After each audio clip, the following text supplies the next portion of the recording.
So the first 12 playoff games for Jimmy Butler, he averaged nearly 30 points a game, shooting over 50% from the floor. Then the first 2 games in this current series against the Celtics, he was also averaging 35 points and shooting over 60% from the floor. Now, truly Jimmy buckets. However, the last 3 games, Butler's dropped to averaging 9 points a game and shooting 25%. Skip, he's your guy. What do you think's wrong with Jimmy Butler? I want to drive that home. Last 3 games, 9 points a game, shooting 25%, not from 3, from the floor. On 2-point shots, because he rarely shoots 3-point shots, he's shooting 25%. In all my years of watching, observing, analyzing NBA playoff games, I've never been more blindsided than I have been by Jimmy Buckets turning into, not Jimmy Butler, but Alfred the Butler. That's what he looks like to me. I can't recognize him. So to be fair, before I launch on this, I'm going to read what my friend Brian Windhorst wrote today on ESPN.com. Jimmy Butler is playing on one leg, a sore knee, halting his ability to get off a jump shot or get past defenders. And as Brian points out, he went to the line 26 times in games 1 and 2, 6 times in the last 3 games. Right. Okay, if that's true, then that's true. And period, end of story. Right. But he does go out there and he does play, and he does look like he can play okay on rare occasions while he's out on the floor, and he's still playing high minutes. I don't see him limp on the knee, but in the end, I'm going on my instincts and my eye test and just listening to that little voice in the back of my head. Jimmy Butler has a long reputation in this league for confrontation. It's always something with him, and I've heard from one Miami Heat insider this year that he's had this issue and that issue with this player and that player and the coach. The coach became public because we saw it on full display during a sideline huddle. Right. This happened, as we've gone back and forth about, in Chicago and Minnesota and Philadelphia. It follows him. It's almost how he feeds the beast that can be Jimmy Butler. It's like he writes checks that he has to cash. He motivates himself by internally squabbling with anybody within earshot. He's always into it with somebody on his team and sometimes on the other team. But in the end, it starts to look to me, especially last night, like he's quitting without actually quitting on the team, like he's pouting on the floor while doing just enough to make it look good while playing the 2 back-to-back worst playoff games he's ever played. So he'll do this and that on occasion. He'll get a loose ball. He'll get an offensive rebound. But then to drive home the point, there are time and time again where he'll drive into the lane and I'll think, you got this. You got a step. You did get past the defender. Now make something happen the way you did in games 1 and 2. And he just keeps dribbling through the lane, across the lane, and he basically hands the ball to somebody on the perimeter with no chance to create a shot. Yeah. Okay. He see that bouncer there, Robert Williams. Okay. About to throw it up out of there. Yeah, but 26 times he went to the free throw line in games 1 and 2 because he was in flat-out attack mode. They've done a better job of keeping him off the free throw line. He doesn't even try to attack when he dribbles across the lane. So let's do this before you launch or try to respond to what I'm saying. Let's look at Jimmy Butler's 18 missed shots last night and tell me what you're seeing. Tell me what it looks like given what you saw in games 1 and 2. What did this look like? 18 missed shots last night. Thank you very much. Here we go. Jimmy Butler's up. In games, that's Al Horford and didn't even come close. Now, that's a wide open jump shot that he just flat out missed. And this is one that he just cans in game 1 or 2. And what does he do? He lips it out. And that was contested. I'll give you that one. That was semi-contested by Robert Williams. And then he just throws that up off the glass. I don't know what he was thinking there. And that's a layup that he just flat out missed. And he just shot up feet on the floor. He made one flat-footed 3. So he said, I'll try that again. And that one is not even close. And Jimmy, you got it wide open. Derek White fell down and you airballed. That's early in the 4th quarter. And then you shoot that one and you lip it. And then we got another air ball coming up where you shot it 3 feet over the rim. What are you doing? What are you doing? That should have been a layup and it missed everything. and that was a little contested, but a decent shot. Jimmy Butler was making that shot with his eyes closed in the first two games. He was. Okay, so help me out. What just happened to Jimmy Butler?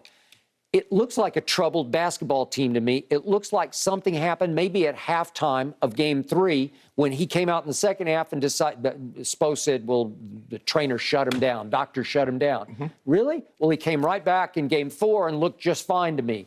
When I watch him move, he looks like he's okay. He doesn't look hobbled to me. I'm going on my eye test of a lot of years of watching a whole lot of NBA basketball, but is it possible that one knee is arthritic enough or just inflamed enough that he can't lift off the knee? It's possible. But Skip, when you're playing at that level, the slightest uncomfortability in a joint, an ankle, a hip, a knee, can cause a guy to look very average when you're going up against the elite. Now, you said you believe that he is injured, that the knee is bothering him. I don't know. Honestly, it looks to me more like he's just playing troubled basketball, like his heart's not in it right So in now. other words, you believe that the knee is not the issue. There's something going on behind the scenes that's more of an issue than the knee. He's had this knee issue for several years. Well, then, Skip, if you believe that, then you're shortchanging the Boston Celtics defense because they've made two of the top 5 players in the world shoot a very poor percentage. Kevin Durant never shot 50%, if I'm not mistaken, in the series, and they swept him. Giannis only had maybe 1, maybe 2 games in 7 in which he shot 50%. So this defense has a propensity of making great guys that shoot high field goal percentage not shoot that high field goal percentage. So let's not shortchange the Celtics. I believe I don't believe it could. You could be right. It could be something behind the curtain. But I believe Jimmy Butler is nicked. I believe that, and that's not to excuse it, because if you're going to play hurt, you got to play well. And he has not played well. You gave the stats, 27 total points in 3 games, 10 of 42, 1 for 7 from 3. Now, he's not a great three-point shooter anyway, but 1 for 7 is definitely 14%, definitely not going to get it done, Skip. I just think a combination of him being injured, the Boston Celtics defense being really, really good, has caused Jimmy Butler over the last 3 games to be a guy. Okay, I agree with Boston's defense. I agree with what Ime Udoka said after the game. We tend to wear players down over time. Now we're to Game 5. Right. It's possible they got a little bit in his head and they just pounded on him enough that he's starting to flinch a little bit when he shoots. And all you have to do is flinch a little bit. It's a tenth of an inch, and all of a sudden the shot misses, right? But I hark back to what Windhorst wrote. He said in Game 5, the Celtics essentially stopped guarding Jimmy Butler. Stopped guarding him? They backed off Butler and treated him as an unskilled screen setter, not the team's most dominant offensive player. Even Ime acknowledged after the game, Butler wasn't looking to score. We wanted to keep a big on him, play him like a big, as in a non-shooting, non-jump shooting big. You're kidding.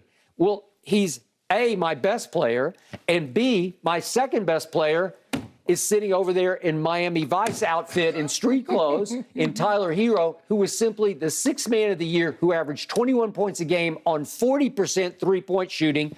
And on a night that they missed the second most threes in NBA playoff history, 38 threes, I had to sit and watch Miami Vice on the sideline, sitting, not even on the bench. After a while, he was just sitting down on the floor after they had upgraded him to questionable yesterday before the game. And I bought into, oh, he's going to play tonight.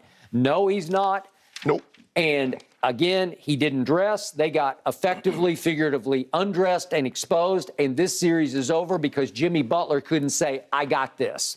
He missed, I just showed you, 18 shots that he missed. But Skip, I mean, there has to be something. All of a sudden, I mean, you don't go from shooting the way he shot and then shoot this poorly over a 3-game stretch. Now, I know the Celtics defense honed in, made it, got up into him, did a great job. If he comes into the lane, these shots, remember, Al Horford didn't play the first game. When he came back, Al Horford is a very good rim protector. He's a very good paint defender. Robert Williams challenging everything that comes into the paint. He's able to get out and challenge guys that shooting threes. So this defense, and as Udoka said, yeah, they wear you down because they got so many guys. They got Tatum and Brown and Smart and Grant Williams and Robert Williams and Al Horford that they can throw at you.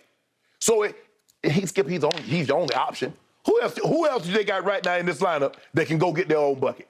Well, you knew it was supposed to be Tyler Hero. Because Right. when he comes off the bench mid-first quarter, it's like Ginobili coming off the bench, Right. and it's like, uh-oh, the thunderstorm just Well, hit. you know where they're growing. He ain't going nowhere. He's going nowhere except he's sitting and I assume he's going to That linen looked good, though. He looked good in that linen, though. I gave him credit. He looked good in that linen. Yeah, well, he looked good to you because you didn't have to worry about him lighting you up. I gave you 6 points.